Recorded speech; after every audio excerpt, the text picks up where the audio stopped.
As we know, it's not Star Wars without a good chase scene. I think the one, the Acolyte, did its job. I don't think it was that great. I don't think it was that poor. I think it was okay.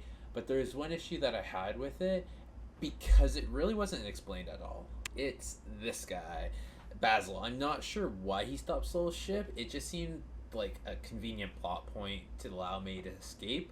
So we get a pretty big reveal, and that being Darth Plagueis in his first live action appearance, which I thought was pretty cool. At this time, it had me hyped.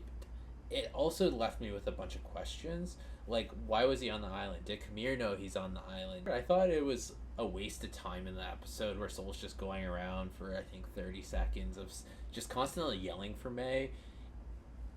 Like, dude, she's not going to respond. Come on. So we finally get to this rematch between Soul and Kamir. And I thought it was a good fight. I liked the choreography, but the fight overall, I would say it didn't have the same aura as episode 5 when Kamir was introduced and him fighting all the Jedi. There's just an aura around him that, wow, this is awesome. But I will say, what was the best scene, in my opinion, about this was when Soul absolutely dummied him with a force push and just absolutely blew away him and his sabers. Like, ooh. During the Soul and Kamir fight, we also get a May Osha fight as well. I thought this fight, and to be frank, was kind of disappointing overall. There was a few good points. I really enjoyed the foreshadowing between the two of them, where May's now wearing white and Osha's wearing black, kind of foreshadowing that Osha's going to go to the dark side, May's going to go to the light side. I thought that was really a nice touch, but overall it was kind of disappointing. The one scene that really got me going was when their kicks collided, and it instantly went into this scene. I thought the transition was really dope.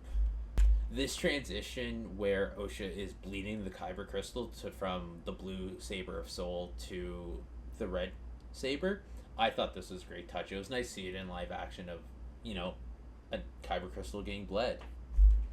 I'd say this bitch she did confirm that Kamir was her apprentice, and the scars that are on his back are most likely coming from her. But just this whole scene and interaction, it just made me dislike her a lot more as a character. We get the scene that's supposed to be emotional between Osha and May. I thought overall it was clunky and awkward at best. It just didn't really provoke any emotion.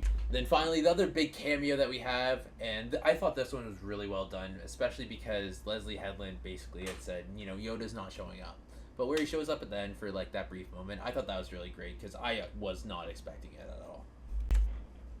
Overall, I would say this episode didn't really feel like a finale. It felt like the penultimate episode to the series, where we would have one more episode left to answer some of our questions. But I say that because this episode left me with more questions than answers, and it also felt slow at some points and rushed in others. I would probably give this a solid 7 out of 10 for a season finale. For the series overall, I'm thinking it's probably like a 5 out of 10, because there were some good moments throughout, but I felt overall this whole season felt a little bit, just like I said before, awkward and clunky at some points, and just carried on and dragged on in some portions that shouldn't have.